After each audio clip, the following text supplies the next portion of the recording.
teman SMA, kenalin aku Selvi Saputri, Duta SMA Provinsi Sumatera Selatan. Di cerita SMA episode kali ini kita bakal bahas tentang optimalisasi sehat fisik di sekolah. Tapi kali ini aku nggak sendiri karena aku bakal ditemani sama Bapak Dr. Sugito Ardiwasito dari Balai Guru Penggerak Wilayah Banten. Selamat siang Bapak. Siang Selfie. Baik, gimana nih Pak perjalanannya dari Banten ke Palembang? Lumayan? Eh, Deket ternyata hanya 49 menit Ya kan naik pesawat ya terbang, Pak. jadi pakai sabuknya belum terlalu kenceng udah sampai lagi, udah landing lagi. Jadi asik lah. Oke, sampainya kemarin ya Pak. Enggak, hari ini tadi pagi-pagi terus langsung masuk kelas. Sekarang kita ketemu deh. Tapi mau tanya nih Pak, menurut Bapak optimalisasi sehat fisik di sekolah itu gimana Pak? Jadi itu kan bagian dari upaya kita untuk menjaminkan bahwa siswa-siswi peserta didik kita itu memang memiliki tadi sehat fisik. Kalau kita elaborasi sehat fisik itu apa gitu, itu adalah kondisi fisik, kondisi badan kita, badan peserta didik yang terbebas dari penyakit. Dan bukan hanya itu, satu lagi tentu dia harus bugar. Nanti dipanjang lagi ceritanya ketika kita berbicara tentang kebugaran. Ketika cerita tentang kebugaran, yang dimaksud bugar itu adalah jika seseorang melakukan aktivitas dengan intensitas yang cukup dalam waktu lama tanpa mengalami kelelahan berarti dan kemudian segera pulih asal. Jadi kalau Selfie misalnya hari ini main apa gitu, ngemol jangan Ya, main. Ngemol terus kemudian berasa capek, istirahat sebentar, buka-buka HP, oh pulih lagi gitu. Itu bugar tuh. Itu ya. jadinya. Ya, Berarti sehat fisik di sekolah ini penting ya Pak? sangat penting. Kenapa sehebat-hebatnya kita, sepandai-pandainya kita, misalnya besok hari Jumat kita mau ulangan gitu ya, Ya. terus tiba-tiba kita sakit, terus punya apa besok yang kita bawa ke hari Jumatnya? Artinya justru itu sangat menentukan. Tapi Selvi jadi penasaran nih Pak. Gimana sih kita tahu kalau orang itu tuh sehat apa enggak? Apakah ada kriteria atau ciri-ciri tertentu? Jadi gini, tadi kan saya bilang, yang pertama sehat yang terbebas dari penyakit. Begitu cerita penyakit, ada menular, ada tidak menular. Yang menular itu urusan dokter lah. Tapi yang tidak menular biasanya disebabkan karena kondisi tubuh kita, kondisi kebugaran kita.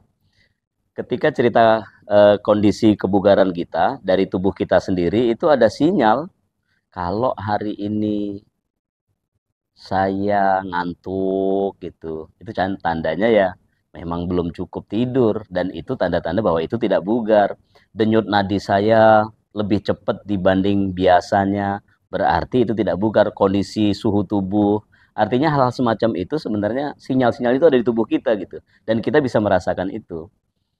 Tapi ketika nanti cerita kebugaran, kita bisa ukur semua. Itu kita peroleh dalam jangka waktu panjang, kita bisa lakukan tes, namanya tes kebugaran. Ya. Dan itu memerlukan prosedur tertentu yang semua kita sebenarnya bisa melakukan. Tapi kemudian ketika sudah lebih spesifik, semakin banyak yang ingin kita tahu prosedur tesnya, maka akan semakin rumit. Rumit dalam tanda kutip, bukan berarti tidak bisa, Ya. terus sangat kompleks. Orang awam nggak bisa melakukan, bukan. Tapi kemudian perlu prosedur tertentu gitu. Saya bilang tadi, apakah bisa kita tahu kondisi kita sendiri? Cek denyut nadi aja. Jadi kalau kondisi orang yang lebih bugar, lebih terlatih, semakin lambat denyut nadinya itu semakin bagus. Oh Tapi iya. semakin cepat denyut nadinya menunjukkan bahwa dia tidak dalam kondisi fit. Itu. Oke. Kalau dilihat dari tampilannya nih Pak. Nah, kalau Ah, selfie, looknya kelihatan lagi sehat atau enggak? aduh, jadi nggak enak saya jawabnya. Gak Oke, apa-apa. jadi gini, eh betul. Salah satunya adalah tadi nggak ngantuk kan, terus cerah kan gitu. Tapi nanti kalau itu dihubungkan juga dengan kondisi psikis, Ya. takut-takutnya karena grogi, karena terus kondisi tertekan, itu beda lagi dan itu mempengaruhi tampilan. Tapi paling tidak kita fresh, kita ya tadilah paling tidak kelihatan ngantuk, tidak kelihatan lemas. Kalau mau lebih jauh lagi, cek aja denyut nadi. Itu akan sangat mudah. 220 dikurangi usia itu maksimalnya. Kalau nanti ada latihan itu sekian 50, 60, 70%, ada di 30, 40% dari nyerah di maksimal gitu. Itu menunjukkan kita bugar tuh, kita sehat tuh gitu. Alhamdulillah. Oke. Berarti selfie kelihatan bugar ya. Selfie, selfie fresh lah. Oke, kalau kita bahas tentang sehat fisik di sekolah nih Pak, Selvi pernah baca katanya setiap ganti jam pelajaran itu kita baiknya lakukan peregangan. Nah, Nah, menurut Bapak apakah peregangan itu penting dan gimana sih Pak contohnya peregangan itu? kalau kita cerita aktivitas peregangan di antar jam pelajaran, Ya, saya justru menarik ke kondisi yang sesungguhnya. Lihatlah kita, kecuali belajarnya memang mobile, kecuali belajarnya memang didesain oleh gurunya untuk interaktif, untuk kemudian melibatkan kondisi fisik, itu akan oke. Tetapi ketika rata-rata teman-teman yang belajar itu duduk, hanya mendengarkan gurunya, terus kemudian ikut diskusi, itu hampir-hampir tidak ada aktivitas fisiknya. Dan ketika tubuh kita berhenti dalam waktu yang sangat lama, terjadi kekakuan, apalagi nanti kalau ruangannya bagus AC gitu, makin dingin jadi nggak itu rileks. nanti eh, terjadi kekakuan otot. Karena apa? Karena peregangan itu sebenarnya gini, untuk memperluas ruang gerak sendi dan tarikan otot. Otot kita itu biar terjulur jauh, panjang gitu, dan kemudian ruang gerak sendi kita itu biar lebih luas. Dan kondisi itu membuat tubuh kita lebih nyaman. Sehingga antar jam pelajaran, selama pelajaran kaku, di stretch, Ya, diregangkan melalui peregangan itu gitu. Jangankan kita manusia, lihat kucing deh. Kucing tuh bangun tidur aja meregangkan diri tuh, lihat nggak? Tapi ya, lihat kan? Artinya itu contoh bahwa memang diperlukan gitu. Satu secara fisik, tapi secara psikis itu merupakan mood booster. ya. Bayangkan kita mikir saja rumus-rumus, kita ngapalin sejarah, kita memikirkan pengetahuan-pengetahuan yang semua penuh di otak kita, nggak ada aktivitas fisik, terus tiba-tiba sekalian saya contohkan gitu. Yuk anak-anak kita mulai dari ini sederhana saja. Ya. 1, 2, 3 ini mengubah mood kita gitu. Yang tadinya kita harus mikir ini tiba-tiba yuk 1, 2, 3, 4 kita tarik dari sini ke sini gitu. Ruang gerak sendinya terbuka, otot-otot tertarik. Terus apalagi dibawakan dengan iringan musik, gurunya mengajak bernyanyi bersama gitu. Rasanya kan itu mood booster.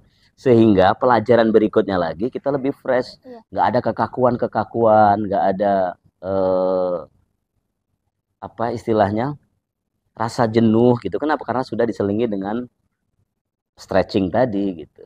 Itu Ya, Selfie. kalau di sekolah Selvi sih biasanya ada ice breaking. Jadi emang kayak Ah, oke, happy-happy gitu, Pak. Jadi nggak oke, harus yang kayak pemanasan banget, tapi ya, ya, kita gerak sambil bermain. oke.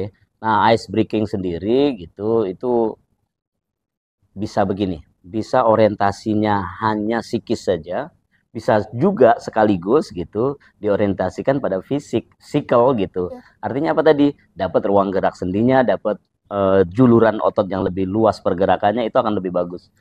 Jadi ice breaking biasanya biar nggak bosan kan gitu, mm-mm. tapi kalau kita melakukan stretching sambil dimasukkan unsur kesenangan tadi, ice breakingnya sekaligus untuk eh, apa tadi saya sampai tadi memperluas ruang gerak sendi dan otot itu, dan kita dapat dua-duanya gitu. Tapi itu udah oke. Saya yakin gurunya sudah mendesain itu dengan sangat baik. Oke, jadi intinya sebenarnya di sekolah itu kita butuh aktivitas untuk menyehatkan fisik ya, Pak. Nggak cuman Semua, belajar doang, tapi ya, iya, semua yang kita lakukan tentu ada tujuannya. Dan tadi sudah saya sampaikan di depan gitu. Sepinter apapun kita, ketika kita sakit akan gemes. akan tidak banyak yang kita bisa berbuat Iya, gitu. Saya jadi ingat begini. Saya pribadi gitu. Besok mau ujian, misalnya besok ada wawancara terpaksa nih karena seperti sekarang ini gitu. Saya hafalin naskah gitu. Terus kemudian saya berusaha untuk kalau wawancara itu nanti kalau di ini saya jawab ini dan segala macamnya, saya nggak tidur nih. iya. Hilang tuh hafalan saya. Jadi ini sangat penting. Kesehatan, kebugaran itu sangat penting sehingga kita benar-benar mendapatkan manfaat dari apa yang kita pelajari. Dan bukankah pendidikan itu maunya utuh, bukan hanya tahu akan, terampil akan, tapi kemudian kita mendapatkan keseluruhan dari manfaat apa yang kita pelajari di sekolah. Sehingga nanti ke aktivitas sesungguhnya di masyarakat Bisa diimplementasikan. iya, dan di masyarakat kan orang butuh sehat. Di masyarakat kan orang butuh bugar gitu. Ada tenaga kerja yang hebat lulusan SMK gitu misalnya, tapi begitu sakit-sakitan gitu.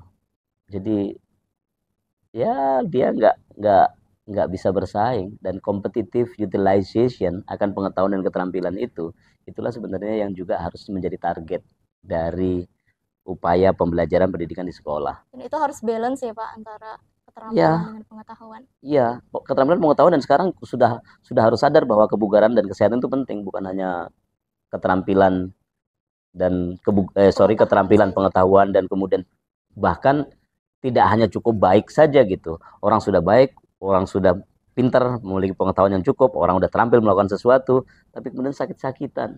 Kira-kira apa itu manfaatnya orang yang seperti itu gitu? Dan banyak orang seperti itu. Itu banyak. Sehingga kita mesti mulai dari hal-hal yang sederhana. Hal-hal sederhana, dan itu ditanamkan di sekolah. Ya. Karena sekolah itu role model. Nanti ketika anak-anak peserta didik kita hidup di masyarakat. Itu ya. Selfie. Ini serius banget ngobrolnya, jadi kayak wawancara pejabat gitu. Ya kalau di sekolah tuh Pak juga ada loh namanya senam, kita olahraga, kita senam, ada senam SKJ. Kalau di sekolah Selfie biasanya setiap hari Jumat. Oke. Jadi gini Selfie, segala sesuatu itu harus ada takaran. Jadi kalau bahwa senam setiap hari Jumat itu bagus dan penting, iya. Pertanyaan selanjutnya, apakah cukup? Itu baru kemudian ya nggak cukup. Artinya apa? Boleh senamnya yang diseringkan atau diganti dengan aktivitas lain yang setara. Misalnya? Jadi gini, saya mesti jelaskan teorinya nih, biar kelihatan narasumbernya pinter.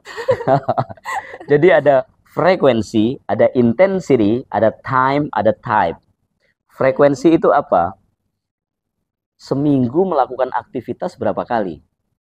Kalau hanya Jumat, terus tidak ada aktivitas fisik selain yang Jumat pagi itu gitu, kurang.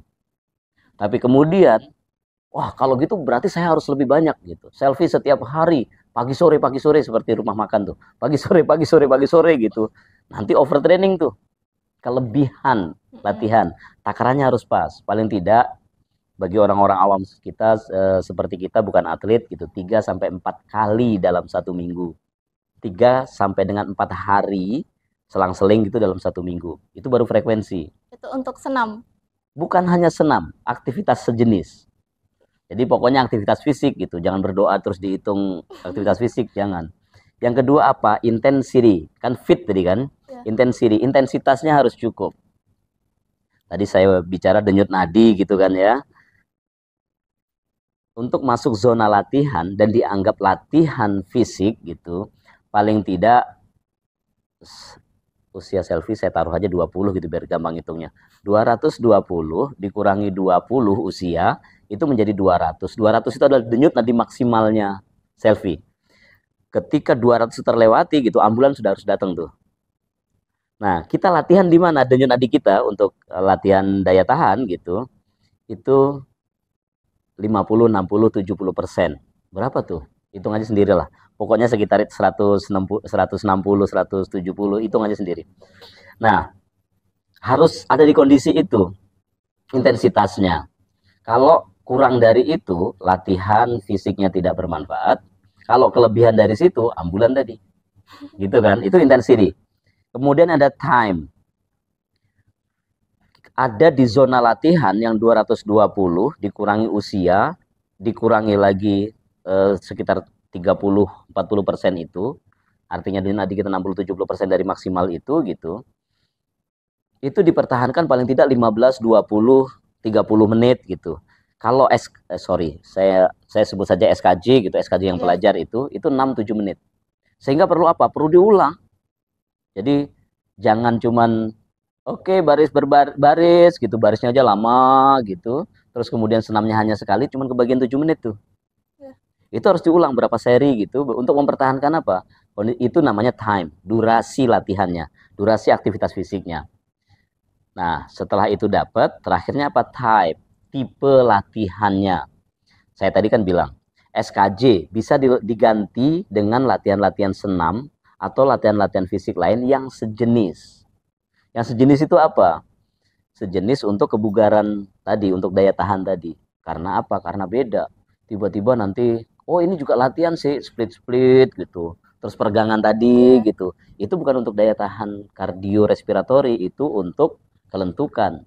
Artinya walaupun itu dilakukan sampai maksimal gitu, kelentukannya itu tidak mempengaruhi langsung kardiorespiratori, daya tahan yang diukur dengan denyut nadi. Jadi nggak ada hubungannya latihan peregangan tadi dengan denyut nadi itu gitu. Jadi frekuensi, intensity, type, time dan type gitu. Oke, ini masih lama ya. Apalagi? Jangan kehabisan pertanyaan dong. Nanti saya yang tanya nih. Oke, kalau di sekolah, Pak, misalnya sekolah itu belum punya nih sarana dan prasarana untuk melakukan aktivitas fisik seperti yang Bapak katakan. Lalu solusinya seperti apa, Pak? Nggak ada sarana yang dibutuhkan yang spesial. Untuk dapat daya tahan kardiorespiratori, tadi makanya, yang penting fit tadi, fitnya tadi terpenuhi kan nggak ada di fit tadi terus sarana prasarananya harus gini kan nggak ada. Ya. Frekuensi berapa kali, nggak ada intensity.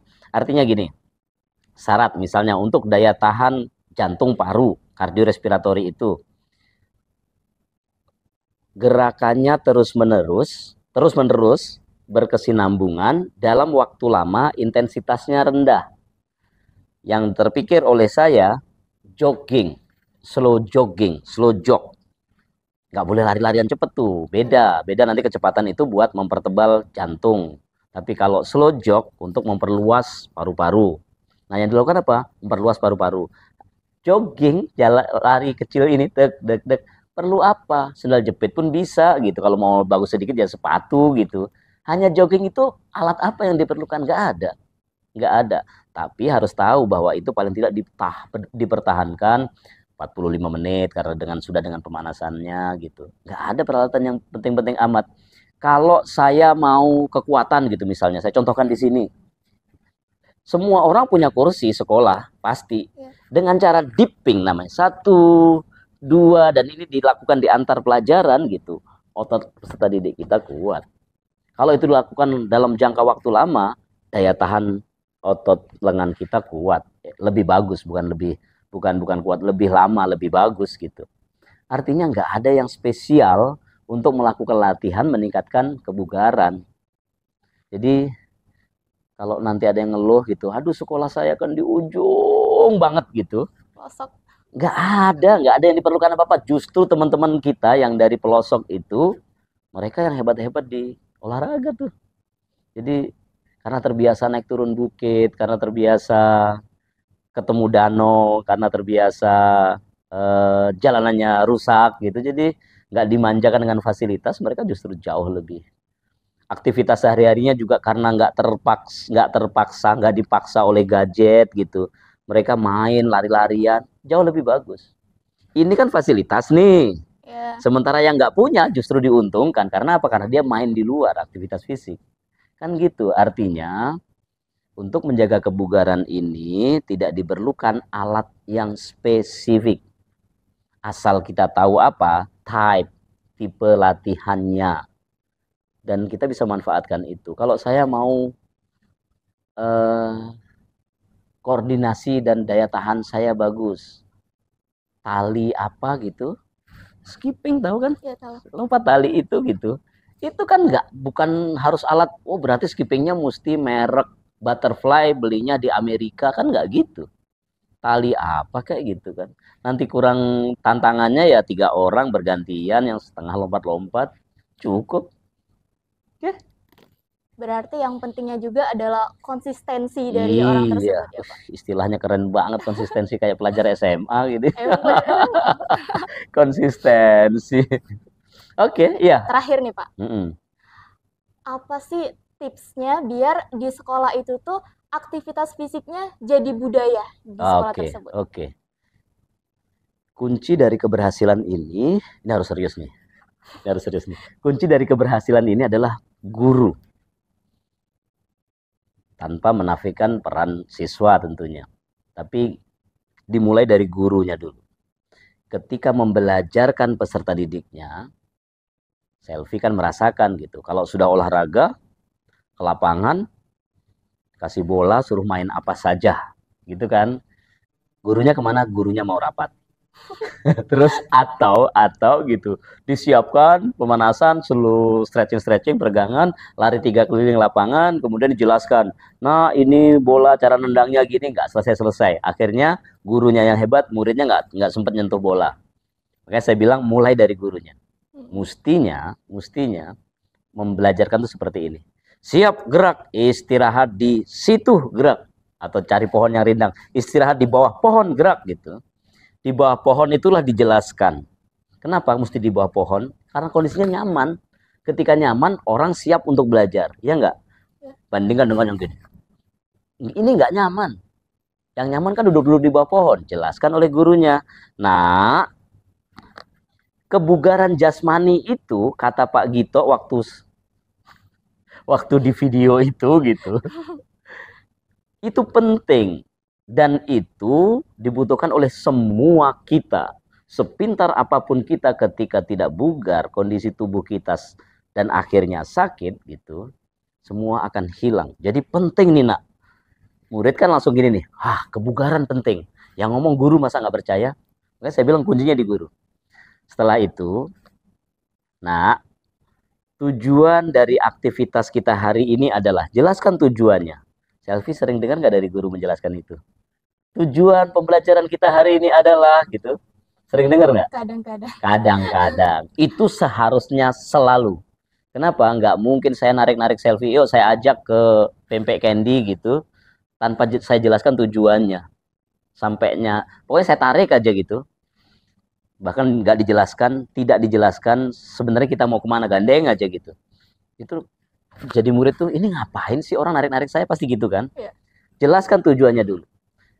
Nah, ketika nanti tujuan tercapai, maka kalian akan mendapatkan manfaat dari apa yang kita pelajari.